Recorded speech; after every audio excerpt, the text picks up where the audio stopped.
This is your technical update from the LMAX Exchange Research and Analytics Desk for Friday, August 28th, 2015.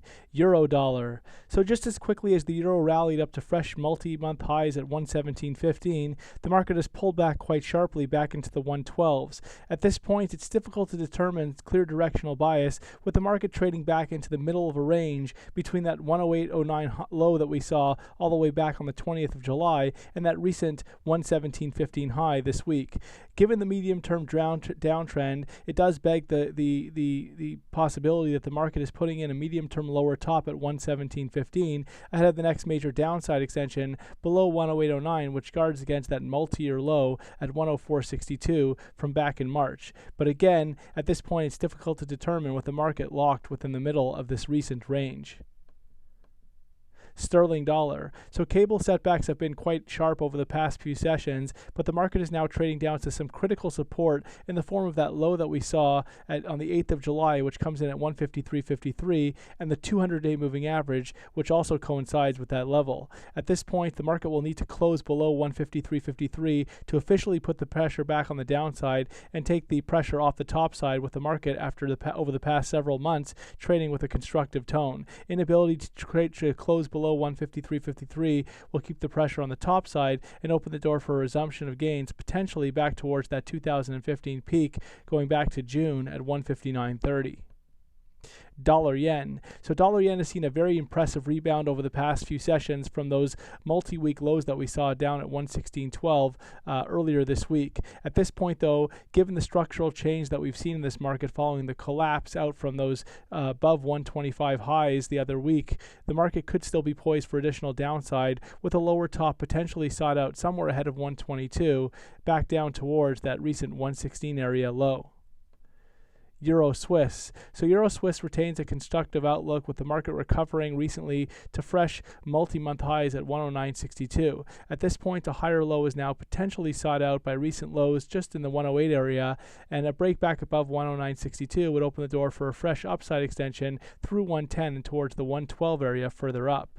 Really, only back below 108 at this point would compromise the recovery outlook. Aussie dollar. So Aussie remains confined to a very well-defined downtrend, though the market has now been supported off that recent low that we saw earlier this week, a multi-year low, a 6-year low at 70.40. At this point, though, any rallies are viewed as corrective, with a lower top sought out, and only a break back above 74.40 would compromise the immediate bearish outlook. Dollar CAD. So dollar CAD is finally seeing some weakness off those recent 11-year highs that we saw earlier this week at around the 135.55 area. At this point, there's risk for a bit of a correction in this market, back down potentially towards the 129, 128.60 area, before a fresh higher low is sought out in favor of a bullish resumption of gains beyond those recent 133.55 highs and towards the 135 area further up. Kiwi dollar. So Kiwi remains locked within a well-defined downtrend, though the market has been very well supported off those recent multi-year lows at 61.30 from earlier this week. Still, any rallies are viewed as corrective, and a lower top is sought out in favor of an eventual resumption of declines back down towards and eventually below 61.30 and into the sort of towards psychological barriers at 60 further down. Really, only back above 67.40 would compromise the outlook for Kiwi dollar. SPX 500. So the S&P 500 has collapsed over in recent trade, with the market breaking all the way down just shy of 1800, though we have seen a bit of a rebound, or a sharp rebound, in recent trade this week back towards 2000. It does look like we're going to put in a lower top now somewhere around 2000 in favor of the next downside extension back down towards the 1800 area. At this point, the recent price action is quite bearish, and the market looks like it's carving out a major top. Really, only a close back above 2030 would compromise this outlook and potentially put the pressure back on the top side.